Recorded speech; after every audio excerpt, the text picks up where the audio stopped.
But we start tonight in Macon with Central at Westside. The Chargers have a brand new head coach in Jesse Hicks, who was very successful for 8 years at Baldwin. He's back in the area after 2 years at Doherty, and he's determined to get Central back on track. Hicks is one of the best players in the mid-state with linebacker Nigel Bowden, a Vanderbilt commitment.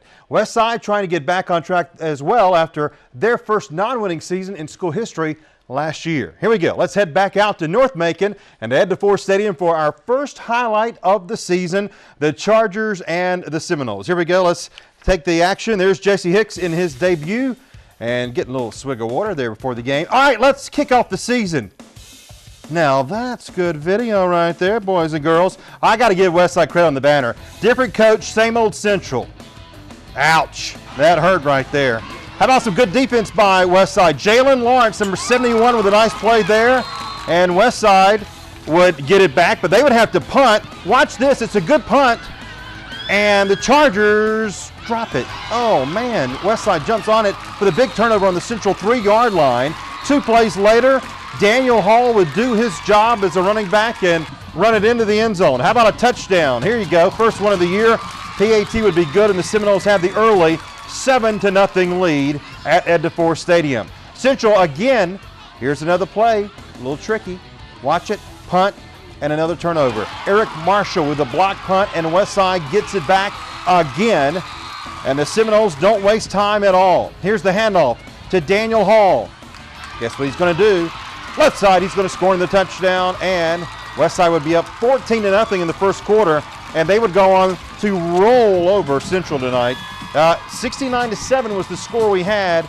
The Seminoles win the game, and they play Doherty next week. Central will play Northeast. To Warner Robins now, the Demons hosting crosstown rival Veterans at McConnell Talbert Stadium. And right as we were going in, Warner Robins wastes no time. Hey, there's a touchdown, quick. Rod Harris, right in the first few minutes of the game. Warner Robins on the board. They missed the PAT. It's 6-0. Demons out on top. Now Veterans get the ball. Number 2, Logan Bird. Hands off to number 21, Ben Thomas.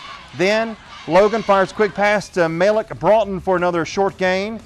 But Logan is going to stall a little bit here. Back to pass, long pass. Malik Broughton again. The pass is incomplete near the end zone. The Demons would get it back, still up 6-0. Demons now with the ball. Number 25, Danny Height rushes the ball down the field for a huge gain. Watch this.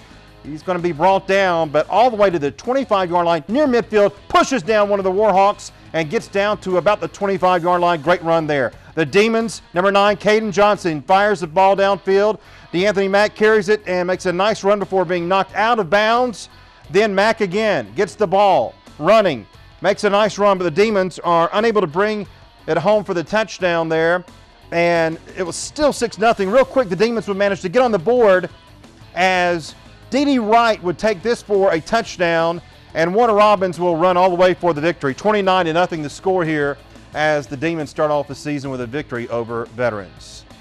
Welcome back to the End Zone, insured by 1-800-SAVE-AUTO. Hit of the Week is brought to you by Ford. Welcome back to our show. I'm Bill Shanks. Now to the GISA, where several of the teams started playing last week, including Mount DeSales. The Cavaliers beat Bethesda 27-14 last Friday. Tonight they had the home opener against Memorial Day from Savannah. Mount DeSales, they have a lot of top players to replace on defense from last year, but the offense should be good with Ryan McCauley in charge as the quarterback. Here we go, out to Mike Garvin Stadium in North Macon for some of the highlights of the action. A great crowd on hand, of course, and right when I was walking in, Memorial Day was converting a 2-point conversion after a touchdown. Watch this nice pass here into the end zone for 2 points. That tied the game at 8 late in the first quarter, and the Cavaliers were trying to get back and start to get some offense going on. They're on 43. McCauley back to pass, 14-yard completion to Ken Jones there. Nice play. Here comes our forward hit of the week. McCauley flips it out to number 27, Keith Ferris, who does a flip in the air. Came out limping a bit, probably because it hurt. Yeah. They switch sides for the second quarter. 4th down, Cavs go for it. McCauley shotgun, looks and then runs, but he's going to come up 1 yard short, and Memorial Day would take back over. Memorial Day would go for it now on 4th and goal, but instead of going up the middle, they throw it. Washington, the quarterback, throws it, and it's caught for 6 points by Derek Wright. They go for 2 points, but here's a good defensive play here by Reed Ely to knock it away in the end zone, and it's 14-8 Memorial Day out on top. Now Memorial Day gets back. deep in its own territory, but watch some good defense here by Mount LaSalle's. Washington rolls out to his right, finds a receiver, but it's going to be stripped away. Asbury Stembridge. Asbury from Macon, hello. Watch this. And a turnover, and Memorial Day gives it back to Mount LaSalle's. Here's the 5-star drive of the week. Thank you, 5-star. Cavs on the Matadors 40. McCauley takes off. Sorry, Wright. 18-yard pickup. Nice run there by intern boy. Next play, they're going to do it again. Pitch out coming. Aubrey Evans. Nice gain coming up there. And they're knocking on the door. Then Alex Sands up the middle. Here he comes. Nice gain, and they are getting closer. And then Sands would get it in for the touchdown to get it our 5-star drive of the week. That made it 15-14 Mount LaSalle's. We don't have a final on this. Somebody call us. Hello. Because Memorial Day scored right before the half, and we'll see if we can get a final before we go off there, but it was a great game in the first half. Now to Perry. Westfield hosted Tatnall tonight when it's become a good rivalry here. Nice moon on top tap there, and at the half the score is 2-0. Don't do this to me. Wouldn't get much better. Westfield, Tom Tuggle trying to get it going for the Hornets. Takes it about 9 yards, and third down, trying to move it on third down. Then a few plays later, Dustin Hall will rumble and stumble up the middle for about 14 yards here. First down for the Hornets. Now first and goal for Westfield at the 5. Tuggle can't pull it off and loses the ball, but he jumps back on it to avoid the turnover. But on third and goal, Evan Williams rolls out, passes to Ty Forrester. There's a problem, though. It's a penalty right there, and he can't get it. And they're going to set up a long field goal, 33-yarder for Landon Neal, and this was it, folks. That was the winner. 3-2 the final. Westfield makes it 0-2 for Tatnall. Back to Macon. Stratford at home tonight against Westwood. Here come the Westwood Wildcats, and both teams start off kind of shaky early on. Wildcats unable to gain yardage. Stratford goes to work. John Mitchell having trouble at the line of scrimmage. He's taking down multiple times during the first half. Then after a rough start, Eagles go for a 50-yarder. It's no good. No score at the end of the first quarter. Once again, Mitchell will be sacked, this time for a loss of about 9 yards. Offense really struggling for Stratford. Mitchell will try to run it again, and he's going to fumble. And Wildcats going to take over to start the second quarter here. Eagles defense gets going. They get a nice play coming up, a 9-yard loss for the Wildcats. And then Stratford to get on the board right here. Here we go. I think this is it. On offense, Connor Corbett gets off. Greer Smith, he's gone.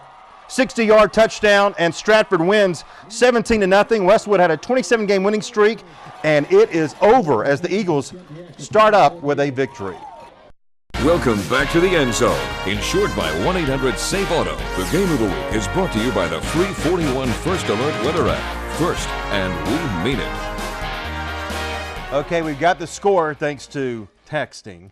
Memorial Day 44, Mount LaSalle's 36, a wild game and a loss, unfortunately, for the Cavaliers. Now our game of the week, Peach County at Perry. This has always been a great rivalry. In the last few years, the two teams were in the same region, but Perry moved up to Quad A this season, while Peach County remained in AAA. The Panthers have beaten the Trojans only one time in the last 18 meetings between these two teams, and this year Perry would have to try and stop DeMarcus Robinson, considered the top offensive player in Middle Georgia. Let's go ahead and head down I-75 for our game of the week, the Panthers and the Trojans. Here we go for some of the highlights now, and get started where it's been just a great rivalry between these two teams. Peach County will pick it up first. First drive of the game, Peach County's quarterback Greg Williams sacked by Jamal Bagley right there. That would bring up a 3rd and 12. The Trojans would have to punt. Good defense by the Panthers. Perry would take over then on the first play from scrimmage. Peach County called for a face mask. They step off 15 yards on this play right here, and the Panthers will move into Trojan territory. Penalties always kind of a worry early on in the first part of the season, and it hurt them right there. All right, a few plays later, it's 4th down now, and Perry is going to try to kick a field goal to try to get on the board. A lot of teams scrambling for points tonight, except for Westside. They'll try to kick a field goal, but again, they get the Trojans to jump off sides. They get down to the Peach County 5 now as they are able to get the ball and try to drive down even closer. But on 3rd goal, Deontay Solomon loses 7 yards here on the scramble. Good defense by Peach County. They'll bring it back out, the kicking team, and Daniel Ward's kick is no good wide right, and Peach County would get it back. They would take over, in the Perry defense not having it right there, and a host of Panthers would bring down Keyshawn Lowe for a big loss. Perry fired up as they are playing the Trojans from Peach County very tough early on. All right, next quarter now, same drive on 3rd and 0 from the Perry 49. Greg Williams sacked. but he runs for 12 yards though. Shakes and bakes, I'm sorry, not sacked, runs for 12 yards. Then 2 plays later, Williams drops back, finds DeMarcus Robinson. Oh, he's good, look at there. ACC, here he comes. Touchdown, 27 yards. Peach up 7-0, and they go on to win it tonight. Tough game there for Perry, but they lose by 7, 21-14. Peach has now won 18 of 19 from the Panthers. Welcome back to the End Zone, insured by 1-800-SAFE-AUTO. The Drive of the Week is brought to you by 5-Star Automotive.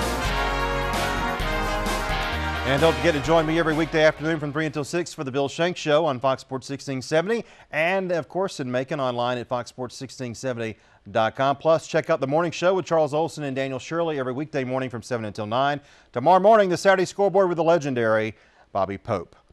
All right, let's go check out some scores from around the state of Georgia now and check out how some of the other teams are doing on the road. We start with Northeast. Off to a good start there for Bruce Mullen. They beat Twiggs County 48-6, the new head coach for Twiggs. Jeb Stewart starts off 0-1. Houston County, that was a partial score, 21-16 that we had there for Greg Robinson's Bears. Also, Northside all over Flowery Branch. This should have been a tougher game, but this may show how good Northside is. 45-7 is the final score there. Baldwin and Jefferson County. Baldwin wins 33-14 for Dexter Copeland's Braves. Also, this is kind of a shocker. The new head coach, Brian Nelson from Mary Persons, loses his debut to a rival, Jackson, with a 1-point squeaker win over the Bulldogs. They won, or they lost rather, to Mary Persons last year. Also, Vidalia loses to West Lawrence 21-14. And how about this one? 61-7, Dodge County over Dublin. How about those Indians? They're now 2-0 after starting off with a win last week. Waco also with a lead that probably turned into a win, 58-7 there. Bleckley County all over Hawkinsville. New head coaches for both teams there. 31-0 is the final. Also, FPD loses a tough one, 41-38 to George Walton. These two teams used to play all the time in the GISA, so that was a tough loss there. Their last meeting was 3 years ago. Also, Putnam, this was a partial score at the half, 22-14 over Green, and also Rutland wins over Southwest by the score of 33-6. So some good games for our first week of the season. We'll have more next week. That's our show for tonight. Thank you for being with us. We're back next week for more high school football highlights. For all of us at 41 NBC, I'm Bill Shanks. Good night.